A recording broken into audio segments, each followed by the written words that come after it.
ಗಾಂಧೀಜಿಯವರದೊಂದು ಮಾತಿತ್ತು, ಮೊದಲು ನಿನ್ನನ್ನ ನಿರ್ಲಕ್ಷ್ಯ ಮಾಡ್ತಾರೆ, ನಂತರ ನಗ್ತಾರೆ, ಬಳಿಕ ಕುಸ್ತಿಗೆ ಬರ್ತಾರೆ, ಆದರೆ ಕೊನೆಯಲ್ಲಿ ನೀನೇ ಗೆಲ್ತೀಯ ಅನ್ನುವಂಥದ್ದು ಮಹಾತ್ಮ ಗಾಂಧಿಯವರ ಮಾತು. ಇವತ್ತು ಈ ವಿವಾದಾತ್ಮಕವಾಗಿರುವಂಥ ಕೃಷಿ ಕಾಯ್ದೆ ರದ್ದತಿಗೆ ಆಗ್ರಹಿಸಿ ಸುದೀರ್ಘ ಹೋರಾಟ ನಡೆಸಿದಂಥ ಅನ್ನದಾತರ ವಿಚಾರದಲ್ಲಿ ಇದು ನಿಜ ಆಗಿದೆ. ಅಚ್ಚರಿಯ ಬೆಳವಣಿಗೆಯಲ್ಲಿ ಸ್ವತಂತ್ರ ಚಳುವಳಿಯಂತೆ ವರ್ಷಕ್ಕೂ ಹೆಚ್ಚು ಕಾಲ ರೈತರು ನಡೆಸಿದಂಥ ನಿರಂತರ ಪ್ರತಿಭಟನೆಗೆ ಕೇಂದ್ರ ಸರ್ಕಾರ ಕಡೆಗೂ ಕೂಡ ಮಣದಿದೆ, 3 ಕಾಯ್ದೆಗಳನ್ನು ಹಿಂಪಡೆಯೋಕೆ ಒಪ್ಪಿದೆ. ಈ ಮೂಲಕ ಅನ್ನದಾತರ ಹೋರಾಟಕ್ಕೆ ಚಾರಿತ್ರಿಕ ಗೆಲುವು ಕೂಡ ಸಿಕ್ಕಿದೆ. ಗುರುನಾನಕ್ ಜಯಂತಿ ಇವತ್ತು ಬೆಳಗ್ಗೆ 9 ಗಂಟೆಗೆ ದೇಶವನ್ನು ಉದ್ದೇಶಿಸಿ ಪ್ರಧಾನಿಗಳು ಬಂದರು ಮಾತಾಡೋಕ್ಕೆ. 3 ಹೊಸ ಕೃಷಿ ಕಾಯ್ದೆಗಳನ್ನು ಹಿಂಪಡಿತಾ ಇರೋದಾಗಿ ಘೋಷಣೆಯನ್ನ ಮಾಡಿದರು. ಈ ಮಾಸಾಂತ್ಯದಲ್ಲಿ ಆರಂಭವಾಗಿರುವಂತಹ ಸಂಸತ್ ಅಧಿವೇಶನದಲ್ಲಿ ಸಂವಿಧಾನಿಕ ಪ್ರಕ್ರಿಯೆ ಪೂರ್ಣಗೊಳಿಸುತ್ತೇವೆ ಅಂತ ಮೋದಿ ಪ್ರಕಟ ಮಾಡಿದರು. ದೇಶದ ರೈತರ ಕ್ಷಮೆ ಕೇಳಿದರು. ದೆಹಲಿ ಗಡಿಯಲ್ಲಿ ನಡೆಸ್ತಾ ಇರುವಂತಹ ಹೋರಾಟ ಕೈಬಿಟ್ಟು ಮನೆಗೆ ಮರಳುವಂತೆ ಅನ್ನದಾತರಲ್ಲಿ ಮನವಿ ಮಾಡಿಕೊಂಡ್ರು. ತಮ್ಮ ಈ ನಿರ್ಧಾರಕ್ಕೆ ಕಾರಣಗಳೇನು ಅನ್ನೋದನ್ನ ಮೋದಿ ಕೂಡ ವಿವರಿಸಿದರು. ಆದರೆ ಮೋದಿಯವರು ಮಾಡಿಕೊಂಡಂತ ಮನವಿಗೆ ರೈತ ಹೋರಾಟಗಾರರು ಸ್ಪಂದಿಸಲಿಲ್ಲ. ಸದ್ಯಕ್ಕೆ ತಮ್ಮ ಹೋರಾಟ ನಿಲ್ಲಿಸಲ್ಲ, ಕೃಷಿ ಕಾಯ್ದೆ ರದ್ದತಿಯ ಸಾಂವಿಧಾನಿಕ ಪ್ರಕ್ರಿಯೆಗಳು ಸಂಸತ್ನಲ್ಲಿ ಪೂರ್ಣಗೊಳ್ಳಿ ಆಮೇಲೆ ನಮ್ಮ ಹೋರಾಟ ಕೈ ಬಿಡ್ತೀವಿ ಅನ್ನೋ ತೀರ್ಮಾನವನ್ನ ರಾಕೇಶ್ ಟಿಕಾಯತ್ ಸ್ಪಷ್ಟಪಡಿಸಿದರು. ಇದೇ ವೇಳೆ ಕನಿಷ್ಠ ಬೆಂಬಲ ಬೆಲೆಯ ಜೊತೆಗೆ ಹಲವು ವಿಚಾರಗಳ ಬಗ್ಗೆ ಕೇಂದ್ರ ಸರ್ಕಾರ ರೈತರೊಂದಿಗೆ ಚರ್ಚಿಸಬೇಕು ಅಂತ ಪಟ್ಟನ್ನ ಹಿಡಿದರು. आज देशवासियों से क्षमा मांगते हुए सच्चे मन से और पवित्र हृदय से कहना चाहता हूं कि शायद हमारी तपस्या में ही कोई कमी रही होगी, जिसके कारण दिए के प्रकाश जैसा सत्य कुछ किसान भाइयों को हम समझा नहीं पाए। आज गुरु नानक देव जी का पवित्र प्रकाश पर्व है। ये समय किसी को भी दोष देने का नहीं है। आज मैं आपको, पूरे देश को ये बताने आया हूं कि हमने 3 कृषि कानूनों को वापस लेने का, रिपील करने का निर्णय लिया है। इस महीने के अंत में शुरू होने जा रहे संसद सत्र में, इसी महीने में हम 3 कृषि कानूनों को रिपील करने की संवैधानिक प्रक्रिया को पूरा कर देंगे। मैं आज अपने सभी आंदोलनरत किसान साथियों से आग्रह कर रहा हूं, आज गुरु पर्व का पवित्र दिन है। अब आप अपने अपने घर लौटे, अपने खेत में लौटे, अपने परिवार के बीच लौटे। आइए एक नई शुरुआत करते हैं, नए सिरे से आगे बढ़ते हैं। अपने 5 दशक के सार्वजनिक जीवन में मैंने किसानों की परेशानियों को, उनकी चुनौतियों को बहुत करीब से देखा है, महसूस किया है। इसलिए तो हमने कृषि विकास, किसान कल्याण को सर्वोच्च प्राथमिकता दी। देश के कृषि जगत के हित में, देश के हित में किसानों के प्रति पूर्ण समर्पण भाव से, नेक नियत से देश में 3 कृषि कानून लाए गए थे। मकसद ये था कि देश के किसानों को, खासकर छोटे किसानों को और ताकत मिले। हम अपने प्रयासों के बावजूद कुछ किसानों को समझा नहीं पाए। हमने किसानों की बातों को, उनके तर्क को समझने में भी कोई कोर कसर बाकी नहीं छोड़ी। इसलिए 3 कृषि कानूनों को वापस लेने का, रिपील करने का निर्णय लिया है। वापसी होगा पार्लियामेंट से, तो इसको पार्लियामेंट में रखो, इसको वापसी करवाओ। एमएसपी पे गारंटी कानून, वो भी एक डिमांड हमारी है और उससे पूरे देश के किसानों को फायदा उससे होगा, उसको भी लेकर आए। और भी जो कानून और जो बिल लेकर आ रहे हैं, और सरकार से एक बातचीत का माहौल बने कि इनको कैसे कैसे इंप्लीमेंट्स करा जाएगा, ये सारी चीजें सरकार बैठ के तय करे। ಕಳೆದ 15 ತಿಂಗಳಿನಿಂದ ದೆಹಲಿ ಗಡಿಯಲ್ಲಿ ರೈತರು ಕೃಷಿ ಕಾಯ್ದೆಗಳ ರದ್ದತಿಗೆ ಆಗ್ರಹಿಸಿ ಧರಣಿ ಸತ್ಯಾಗ್ರಹ ನಡೆಸ್ತಾ ಇದ್ದಾರೆ. ಈ ಅವಧಿಯಲ್ಲಿ ಒಮ್ಮೆಯೂ ರೈತರ ಬಳಿ ತೆರಳಿ ಮಾತುಕತೆ ನಡೆಸದ, 9 ತಿಂಗಳಿನಿಂದ ಮಾತುಕತೆಗೆ ಕೂಡ ಸಮಯ ನಿಗದಿ ಮಾಡದ ರೈತ ಹೋರಾಟವನ್ನ ನಿರಂತರವಾಗಿ ಹತ್ತಿಕ್ಕಲು ಪ್ರಯತ್ನಿಸಿದ ಕೇಂದ್ರ ಸರ್ಕಾರ ಈಗ ಎದ್ದಕ್ಕಿದ್ದಂತೆ ಕೃಷಿ ಕಾಯ್ದೆಗಳನ್ನ ಹಿಂಪಡೆಯುವುದಕ್ಕೆ ಕಾರಣ ಹಲವು ಎಂಬ ವಿಶ್ಲೇಷಣೆ ಕೇಳಿಬರ್ತಾ ಇದೆ. ಅದೇನು ಅನ್ನೋದನ್ನ ನೋಡೋಣ.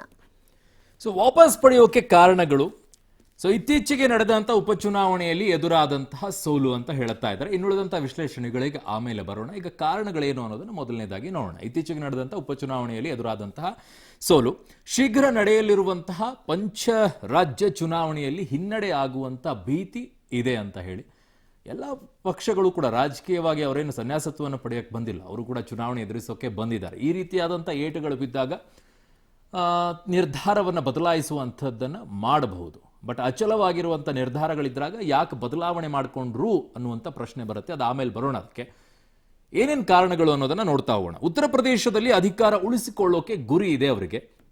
ಅಲ್ಲೊಂದು 100ಕ್ಕೂ ಅಧಿಕ ಸ್ಥಾನ ಕಳೆದುಕೊಳ್ಳುವಂಥ ಸಾಧ್ಯತೆ ಇದೆ ಅನ್ನುವಂಥ ಒಂದಿಷ್ಟು ಮಾಹಿತಿ ಅವ್ರಿಗೆ ಲಭ್ಯವಾಗ್ತಾ ಇದೆ.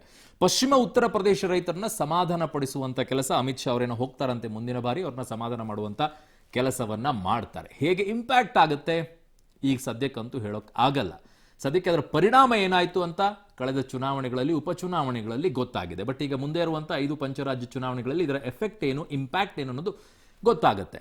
ಲಖೀಂಪುರ ಹತ್ಯಾಕಾಂಡ ಏನು ನಡೀತು, ಬಿಜೆಪಿಗೆ ನೆಗೆಟಿವ್ ಇಮೇಜ್ ಬಂತು, ಅದನ್ನೀಗ ಸ್ವಲ್ಪ ಕಂಟ್ರೋಲ್ ಮಾಡುವಂಥ ಪ್ರಯತ್ನವನ್ನ ಮಾಡ್ತಾರೆ. ಹೀಗೆ ಹೋಗ್ತಾ ಇದ್ದಂತಹ ಗ್ರಾಫು ರೈತರ ವಿಚಾರದಲ್ಲಿ ತೆಗೆದುಕೊಂಡ ನಿರ್ಣಯದಿಂದ ಸ್ವಲ್ಪ ಸ್ಲೋ ಡೌನ್ ಆಗ್ತಾ ಇತ್ತು. ಮತ್ತೆ ಈಗ ತೆಗೆದುಕೊಂಡಂಥ ನಿರ್ಧಾರ ಹೀಗೆ ಹೋಗುತ್ತಾ, ಹೀಗೆ ಟಪಕ್ ಅಂತ ಕೆಳಗಡೆಗೆ ಬೀಳುತ್ತಾ ಗೊತ್ತಿಲ್ಲ.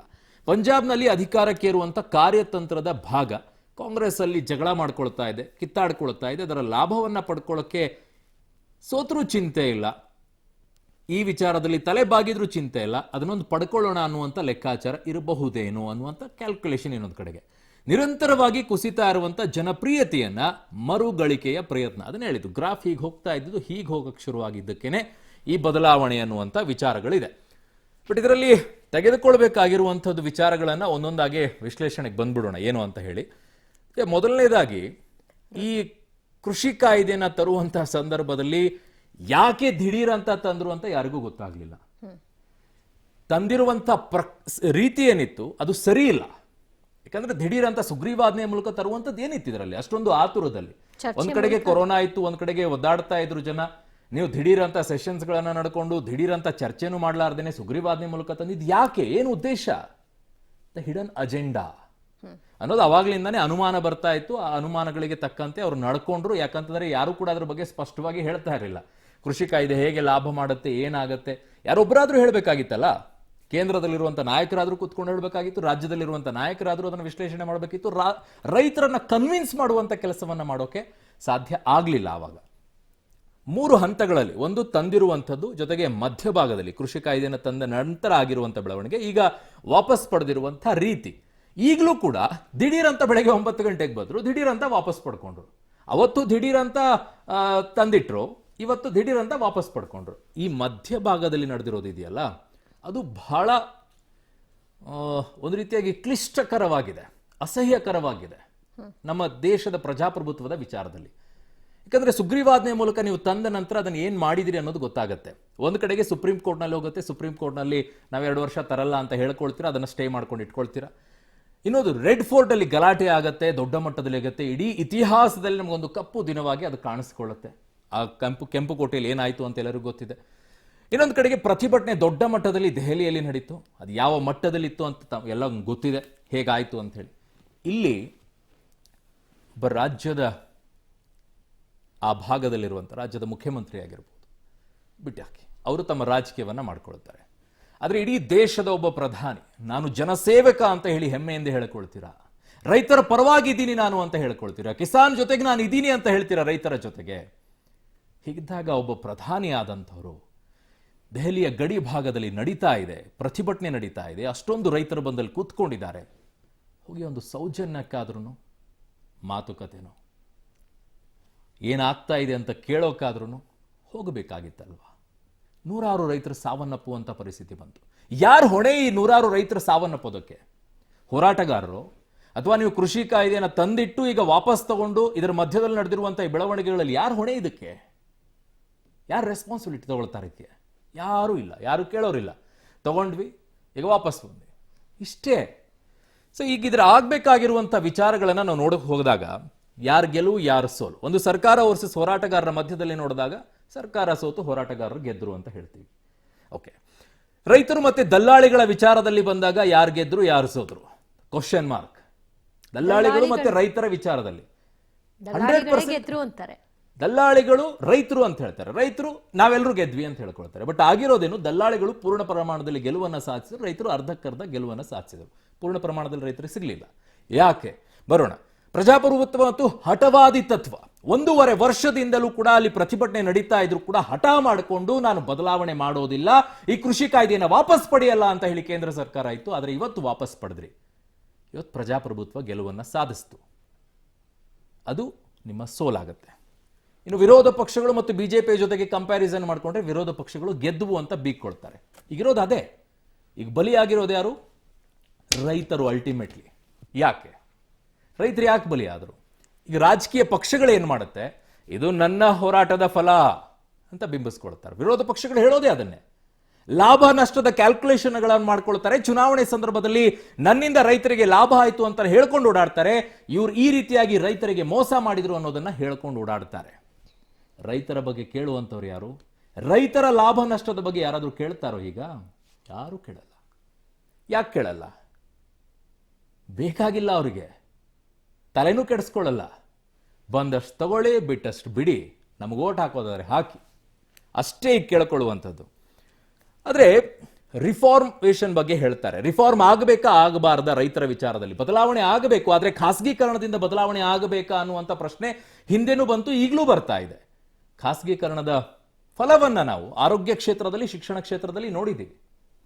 ಆರೋಗ್ಯ ಕ್ಷೇತ್ರ ಮತ್ತು ಶಿಕ್ಷಣ ಕ್ಷೇತ್ರದಲ್ಲಿ ಏನಾಗಿದೆ? ಆಗ ಹೇಳಿದಂಥ ಶಿಕ್ಷಣ ಕ್ಷೇತ್ರದಲ್ಲಿ ಖಾಸಗೀಕರಣ ಬೇಕು, ಆಗ ಮಾತ್ರ ಎಲ್ಲರಿಗೂ ಕೂಡ ಶಿಕ್ಷಣ ಸಿಕ್ತು. ಬಡವರಿಗೆ ಸಿಗ್ತಾ ಇದೆಯೋ? ಬಡವರು ಎಲ್ಲಿ ಹೋಗ್ತಾ ಇದ್ದಾರೆ? ಅಗೇನ್ ಅದೇ ಸರ್ಕಾರಿ ಶಾಲೆಗಳು. ಖಾಸಗಿ ಶಾಲೆಗಳದ್ದಾಗ್ತಾ ಇದೆಯಾ? ಆರೋಗ್ಯ ಕ್ಷೇತ್ರದ ಅದಕ್ಕೂ ಕೂಡ ಖಾಸಗೀಕರಣವನ್ನ ತಂದಿಟ್ರಿ. ಏನಾಯ್ತು? ಬೇಕಿತ್ತು, ಅದು ಡೆಫಿನೆಟ್ ಆಗಿ ಬೇಕಿತ್ತು. ಆದರೆ ಆರೋಗ್ಯ ಬಡವರಿಗೆ ಸಿಗ್ತಾ ಇದೆಯೋ? ಅಗೇನ್ ಅದೇ ಸರ್ಕಾರಿ ಆಸ್ಪತ್ರೆಗಳು, ಅದೇ ಸರ್ಕಾರಿ ಸವಲತ್ತುಗಳನ್ನು ಪಡ್ಕೊಳ್ತಾ ಇದ್ದಾರೆ. ಅಲ್ಲೂ ಕೂಡ ದುಡ್ಡು. ಈಗ ಕೃಷಿ ಕ್ಷೇತ್ರದಲ್ಲಿ ಖಾಸಗೀಕರಣವನ್ನ ತರ್ತೀನಿ ಅಂತ ಹೇಳ್ತಾ ಇದ್ದೀರಾ. ಇಲ್ಲಿ ಏನ್ ಸಮಸ್ಯೆ ಆಗತ್ತೆ ಅಂತಂದ್ರೆ, ಉಳ್ಳವರು ಶ್ರೀಮಂತ ರೈತರು ಯಾರಿದ್ದಾರೆ ಅವರಿಗೆ ಮಾತ್ರ ಲಾಭ ಆಗುತ್ತೆ, ಸಣ್ಣ ಬಡವರಿಗೆ ಆಗಲ್ಲ. ಇಲ್ಲಿ ಸರ್ವೆ ಇದೆ ನಮ್ಮ ಹತ್ರ. ಒಂದು ಸರ್ವೆ ಪ್ರಕಾರ ಹೇಳುವಂಥದ್ದೇನು ಅಂತಂದ್ರೆ, ನಮ್ಮಲ್ಲಿ ಇರುವಂತಹ ಪರ್ಸೆಂಟೇಜ್ 86, ಅಂದ್ರೆ ಟೋಟಲ್ ರೈತರು ಇರುವಂತಹ ನಮ್ಮಲ್ಲಿ ಸಂಖ್ಯೆಯಲ್ಲಿ 86%.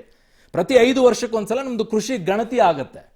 1971ರಿಂದ ಈ ಕೃಷಿ ಗಣತಿ ಆರಂಭವಾಗಿರೋದು. ಪ್ರತಿ 5 ವರ್ಷಕ್ಕೆ ನಡೆಯುತ್ತೆ. ಈ 5 ವರ್ಷದ ಪ್ರಕಾರ 2015-16ರಲ್ಲಿ ನಮಗಿರುವಂತ ಮಾಹಿತಿ 86% ನಮ್ಮ ಹತ್ರ 2.5 ಇಂದ 5 ಎಕರೆ ಒಳಗಡೆಗಿರುವಂತಹ ಸಣ್ಣ ಹಿಡುವಳಿದಾರರು, ಅತಿ ಸಣ್ಣ ಹಿಡುವಳಿದಾರರು ಇರುವಂತವರು. ಸೊ ಇವರ ಪರಿಸ್ಥಿತಿ ಏನಾಗಬಾರದು ಇವರ ಪರಿಸ್ಥಿತಿಯನ್ನ. ಸೊ ಅವ್ರನ್ನ ಕೇಳೋರು ಯಾರು? ಕೇಳೋರಿಲ್ಲ. ಸೊ ಈಗ 3 ತಂದಿದ್ರಿ. ಒಂದು APMC ವಿಚಾರದಲ್ಲಿ, ಇನ್ನೊಂದು ಕಾಂಟ್ರಾಕ್ಟ್ ಫಾರ್ಮಿಂಗ್ ವಿಚಾರದಲ್ಲಿ, ಅಂದ್ರೆ ಗುತ್ತಿಗೆ ಆಧಾರದ ಮೇಲೆ, ಇನ್ನೊಂದು ಎಸೆನ್ಷಿಯಲ್ಸ್ ಕಮೋಡಿಟಿ ಆಕ್ಟ್ ಬಗ್ಗೆ ತಂದಿರಿ. ಇದರಲ್ಲಿ 1 ಮತ್ತು 2ನೇದು ಬಿಟ್ಟು ಮಿಡಲ್ 2ನೇದಿತ್ತಲ್ಲ, 1 ಮತ್ತು 3ನೇದು ಬಿಡಬೇಕಾಗಿತ್ತು, 2ನೇದಿತ್ತಲ್ಲ ಕಾಂಟ್ರಾಕ್ಟ್ ಫಾರ್ಮಿಂಗ್, ಅದು ತುಂಬಾ ಉಪಯುಕ್ತವಾಗ್ತಾ ಇತ್ತು ರೈತರ ವಿಚಾರದಲ್ಲಿ.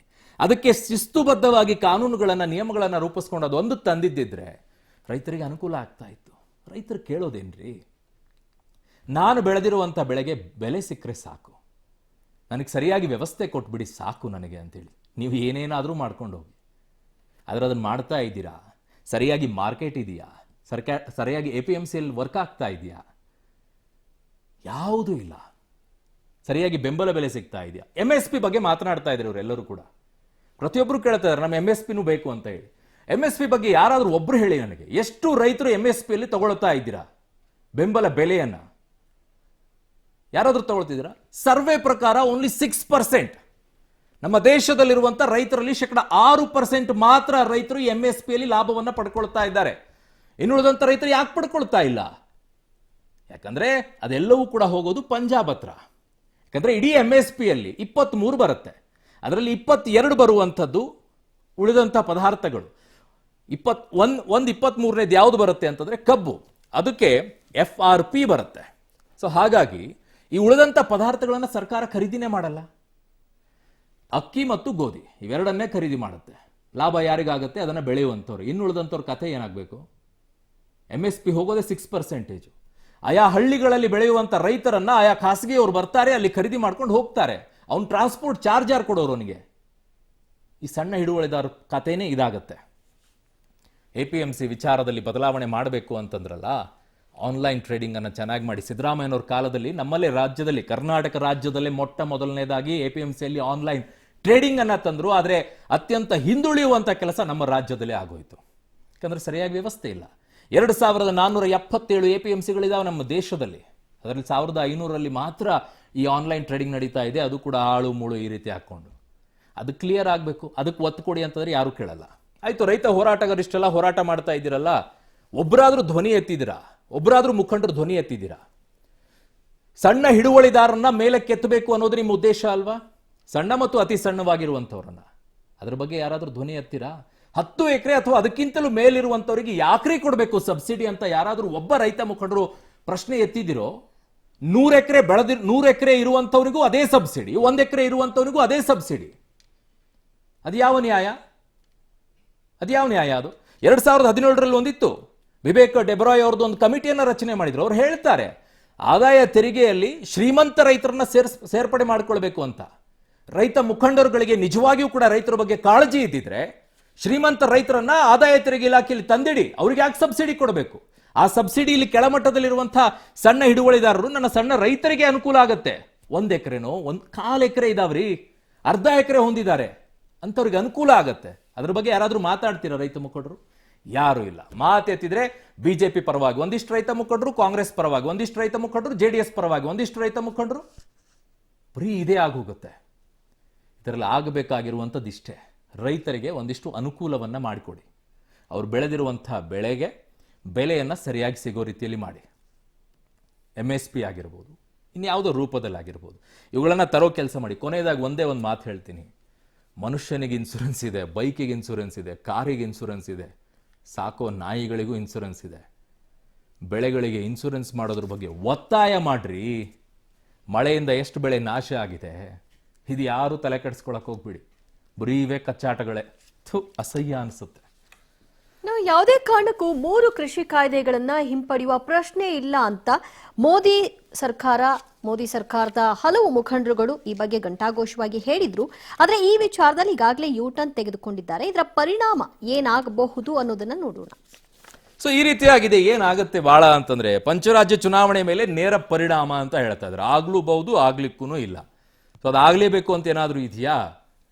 ಇವ್ರು ಚುನಾವಣೆಗೋಸ್ಕರನೇ ಇದನ್ನ ಮಾಡ್ಬಿಟ್ಟಿದ್ದಾರೆ, ಓಟ್ ಹಾಕ್ಬಿಡೋಣ ಅಂತ ಜನ ತೀರ್ಮಾನ ಮಾಡ್ತಾರೆ? ಇಲ್ಲ, ಅವ್ರು ಇಲ್ಲ ಅಂದ್ರೂ ಓಟ್ ಹಾಕ್ತಾ ಇದ್ರು. ನಡೆಯುತ್ತೆ ಅದು. ಇನ್ನು ಬಿಜೆಪಿಗೆ ಕಾಯ್ದೆ ಜಾರಿ ಮತ್ತು ವಾಪಸ್ ಸಮರ್ಥನೆ ಮಾಡಿಕೊಳ್ಬೇಕಾದಂತ ಅನಿವಾರ್ಯತೆ ಇದೆ. ಇಲ್ಲಿರುವಂತ ರಾಜ್ಯದ ಅನೇಕ ನಾಯಕರುಗಳು ಪೇಚಾಡ್ಕೊಂಡು ಹೋದ್ರು ಇವತ್ತು. ಹೆಂಗಪ್ಪ ಇದನ್ನ ಡಿಫೆಂಡ್ ಮಾಡ್ಕೊಳ್ಳೋದು, ಇವತ್ತು ವಾಪಸ್ ತಗೊಂಡ್ಬಿಟ್ಟಿದ್ದಾರೆ ಅಂತ ಹೇಳಿ ಅನೇಕ ನಾಯಕರು. ಹೆಂಗ್ ಸಮರ್ಥನೆ ಮಾಡ್ಕೊಳ್ಬೇಕೀಗ? ತಂದಾಗೇನೋ ಸಮರ್ಥನೆ ಮಾಡ್ಕೊಂಡು ಗಟ್ಟಿಯಾಗಿ ನಿಂತ್ಬಿಟ್ವಿ, ಒಳ್ಳೇದು ಹಾಗೆ ಈಗ ವಾಪಸ್ ಯಾಕೆ ತಗೊಂಡ್ರಿ ಅಂತಂದ್ರೆ ಏನ್ ಹೇಳ್ಬೇಕು? ಅವರು ಸಡನ್ ಆಗಿ ಹಿಂಗ್ ನಿರ್ಧಾರ ತಗೊಂಡ್ಬಿಟ್ರೆ ಪೇಚಾಟ ಆಗಿದೆ. ಇನ್ನು ಬಿಜೆಪಿಯ ಜನಪ್ರಿಯತೆ ಹೆಚ್ಚಬಹುದು, ಕುಂದಬಹುದು, ಎರಡೂ ಆಗಬಹುದು. ಇವರಿಗೆ ಸರಿಯಾಗಿ ಗಟ್ಟಿಯಾಗಿ ನಿಲುವನ್ನು ತೆಗೆದುಕೊಳ್ಳುವಂಥ ಗಟ್ಟಿತನ ಇಲ್ಲ ಅಂತಲೂ ತಿಳ್ಕೊಳ್ಬಹುದು. ಇಲ್ಲ, ಸ್ಪಂದಿಸುವಂಥ ಮನೋಭಾವನೆ ಇವರಿಗಿದೆ ಅನ್ನುವಂಥ ಭಾವನೆನೂ ಬರಬಹುದು. ಅದು ಹೆಚ್ಚಿಗೆ ಏರಿಗೆನೂ ಕೊಡಬಹುದು. ಬಿಜೆಪಿ ಮೇಲೆ ರೈತರು ವಿಶ್ವಾಸ ಇಡಬಹುದು, ಇಡದೆಯೂ ಇರಬಹುದು. ಓಕೆ, ನಮಗೆ ಸ್ಪಂದಿಸ್ತಾರೆ, ನಮ್ಮ ಒಳ್ಳೆಯತನಕ್ಕೆ ಸ್ಪಂದಿಸ್ತಾರೆ ಅನ್ನುವಂಥ ರೈತರಿಗೆ ವಿಶ್ವಾಸ ಬರಬಹುದು. ಇಲ್ಲ, ನಮ್ಮ ಜೊತೆಗೆ ಇವರು ಆಟ ಆಡ್ತಾ ಇದ್ದಾರೆ, ಇವ್ರಿಗೆ ಇಷ್ಟ ಬಂದ ರೀತಿಯಲ್ಲಿ ಆಟ ಆಡ್ತಾರೆ ಅಂತ ಕೋಪನೂ ಮಾಡ್ಕೊಳ್ಬಹುದು. ಎರಡೂ ಇದೆ ಚಾನ್ಸಸ್ಸು.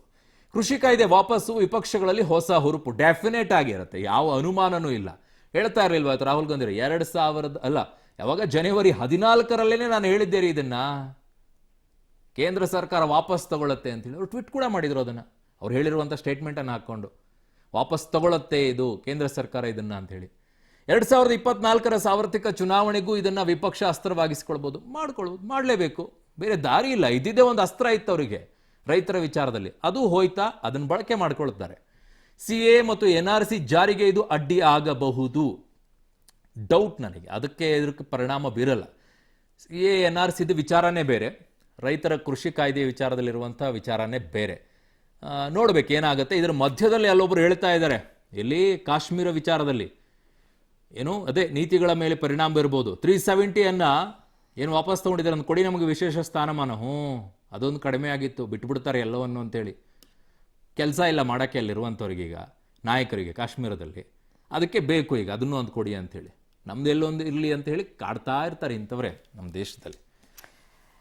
ಕೃಷಿ ಕಾಯ್ದೆಗಳಿಂದ ರದ್ದತಿ ಹಿಂದಿನ ಕಾರಣಗಳು ಆಗಬಹುದಾದ ಪರಿಣಾಮಗಳು ಏನೇ ಇರಲಿ, ಮೋದಿ ಘೋಷಣೆ ಬೆನ್ನಲ್ಲೇ ದೇಶಾದ್ಯಂತ ರೈತರು ಸಂಭ್ರಮಾಚರಣೆಯಲ್ಲಿ ತೊಡಕೊಂಡಿದ್ದಾರೆ. ಎಲ್ಲೆಲ್ಲೂ ಹಬ್ಬದ ವಾತಾವರಣ ಮನೆ ಮಾಡಿದೆ. ಟಿಕ್ರಿ, ಸಿಂಘು ಮತ್ತು ಹಾಜಿಪುರ ಗಡಿಗಳಲ್ಲಿ ರೈತ ಹೋರಾಟಗಾರರು ಸಿಹಿ ಹಂಚಿ ಹರ್ಷವನ್ನ ವ್ಯಕ್ತಪಡಿಸಿದ್ದಾರೆ. ನಮ್ಮ ಹೋರಾಟಕ್ಕೆ ಐತಿಹಾಸಿಕ ಜಯ ಸಿಕ್ಕಿದೆ ಅಂತ ಘೋಷಣೆ ಕೂಗಿದ್ದಾರೆ. ಪಂಜಾಬ್, ಉತ್ತರ ಪ್ರದೇಶ ಸೇರಿ ಬಹುತೇಕ ಎಲ್ಲ ರಾಜ್ಯಗಳಲ್ಲಿ ರೈತರ ಸಂಭ್ರಮಾಚರಣೆ ಮುಗಿಲು ಮುಟ್ಟಿದೆ.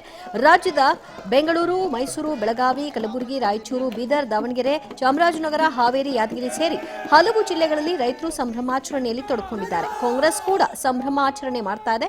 ಕೇಂದ್ರದ ನಡೆ ಸ್ವಾಗತಾರ್ಹ, ಮೋದಿಗೆ ಈಗ ಜ್ಞಾನೋದಯವಾಗಿದೆ. ಈ ಗೆಲುವು ಹುತಾತ್ಮ ರೈತರಿಗೆ ಅರ್ಪಣೆ ಅಂತ ರೈತ ನಾಯಕರು ಹೇಳಿದ್ದಾರೆ.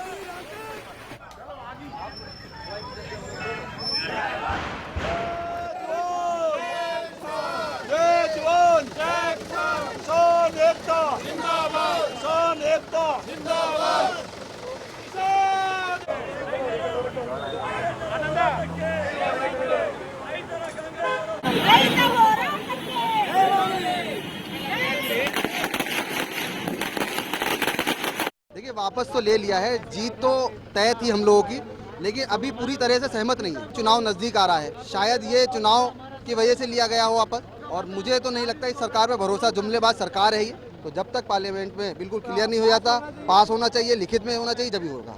ನಿಧಾನ ಆದರೂ ಕೂಡ ಪ್ರಧಾನಿ ಮೋದಿ ಅವರು ಕೃಷಿ ಕಾಯ್ದೆಗಳನ್ನ ಹಿಂದೆ ಪಡೆದಿರತಕ್ಕಂಥದ್ದು ಒಂದು ಸ್ವಾಗತಾರ್ಹ ವಿಚಾರ. ಈಗ ನಮ್ದು ಹೋರಾಟದಲ್ಲಿ ಕನಿಷ್ಠ ಬೆಂಬಲ ಬೆಲೆಯನ್ನ ಶಾಸನಬದ್ಧ ಖಾತ್ರಿಯನ್ನ ಕೊಡುವಂತ ಒಂದು ಮುಖ್ಯವಾದಂತ ಒತ್ತಾಯವನ್ನ ಇಟ್ಕೊಂಡಿದ್ವಿ. ಅದ್ರ ಬಗ್ಗೆನೂ ಕೂಡ ತಕ್ಷಣವೇ ನಿರ್ಧಾರವನ್ನ ಕೈಗೊಳ್ಳಬೇಕು ಪ್ರಧಾನಿಯವರು ಅನ್ನುವಂತ ಒತ್ತಾಯವನ್ನು ತರ್ತೀನಿ. ಇಡೀ ದೇಶದ ರೈತರ ಐತಿಹಾಸಿಕ ಹೋರಾಟದಲ್ಲಿ ನಾವು ಯಶಸ್ಸನ್ನು ಪಡೆದಿದ್ದೇವೆ. ಈ ಕಾಯ್ದೆಗಳನ್ನು ವಿರೋಧಿಸಿ ನಿರಂತರವಾಗಿ 1 ವರ್ಷದಿಂದ ಚಳವಳಿ ಮುಂದುವರಿದಿದೆ. ಆ ಚಳವಳಿಯಲ್ಲಿ 700ಕ್ಕೂ ಹೆಚ್ಚು ಜನ ಸಾವನ್ನಪ್ಪಿದ್ರು. ಆದರೆ ಪ್ರಧಾನಮಂತ್ರಿ ನರೇಂದ್ರ ಮೋದಿ ಅವರು ಮೊಂಡುತನ ಪ್ರದರ್ಶನ ಮಾಡಿದ್ರು ಇಲ್ಲೇ ತನಕನೂ ಕೂಡ. ಈಗ ಜ್ಞಾನೋದಯ ಆಗಿ ವಾಪಸ್ ತಗೊಂಡಿರ್ತಕ್ಕಂಥದ್ದು ಸ್ವಾಗತಾರ್ಹ. ಜೊತೆಗೆ ಕೇಂದ್ರಕ್ಕೆ ಪೂರಕ ಆಗಿರ್ತಕ್ಕಂಥ ಏನು ರಾಜ್ಯ ಸರ್ಕಾರ ಕಾಯ್ದೆ ತಂದಿದೆ ಆ ಕಾಯ್ದೆಗಳನ್ನು 24 ಗಂಟೆ ಒಳಗಡೆ ವಾಪಸ್ ಪಡಿಬೇಕು ಅಂತ ಹೇಳ್ಬಿಟ್ಟು ಒತ್ತಾಯ ಮಾಡ್ತಾ ಇದ್ವಿ. ಸಂಭ್ರಮಾಚರಣೆ ಮಾಡೋದಲ್ಲ, ನಮಗೆ ಆಯಾ ಭಾಗಗಳಲ್ಲಿ ಖರೀದಿ ಮಾಡುವಂತ ಕೇಂದ್ರಗಳನ್ನ ಸ್ಥಾಪನೆ ಮಾಡೋದನ್ನ ಒತ್ತಾಯ ಮಾಡಿ, ಇನ್ನೂ ಅದನ್ನೇ ಮಾಡ್ತಿರಲ್ಲ. ಇದೇ ದೊಡ್ಡ ಗೆಲುವು ಅನ್ನೋ ರೀತಿಯಲ್ಲಿ ಆಯಾ ಭಾಗಗಳಲ್ಲಿ ಖರೀದಿ ಮಾಡುವಂಥ ಕೇಂದ್ರಗಳು ಬೇಕಾಗತ್ತೆ. ಯಾಕೆ ನಿಮಗೆ ಬೆಂಬಲ ಬೆಲೆ ವಿಚಾರದಲ್ಲಿ ಹೇಳ್ತಾ ಇದ್ರೆ, ಕನಿಷ್ಠ ಬೆಂಬಲ ಬೆಲೆ MSP ತಂದಿಟ್ರೆ ಆಗಲ್ಲ, ಖರೀದಿ ಮಾಡೋರು ಬೇಕಲ್ಲ. ಅಡುಗೆ ಎಣ್ಣೆಯನ್ನ ನಾವು ಇಂಪೋರ್ಟ್ ಮಾಡ್ತಾ ಇದೀವಿ, 50% ಇಂಪೋರ್ಟ್ ಮಾಡ್ಕೊಳ್ತಾ ಇದೀವಿ. ಅಡುಗೆ ಎಣ್ಣೆಯನ್ನ ನಮ್ಮಲ್ಲೇ ಬೆಳೀತಾ ಇದ್ರು ನಮ್ಮಲ್ಲಿ ಖರೀದಿ ಮಾಡೋಕ್ಕಾಗಲ್ಲ ನಮ್ಮನ್ನ MSPಯಲ್ಲಿ. ಅದನ್ನ ಕೇಳ್ರಿ ರೈತ ಮುಖಂಡರು. ಯಾಕ್ರಿ ಹಿಂಗೆಲ್ಲ ಬರೀ ಸಂಭ್ರಮ ಇದಕ್ಕೆಲ್ಲ ಮಾಡ್ಕೊಂಡು ಕೊಡ್ತೀರಾ?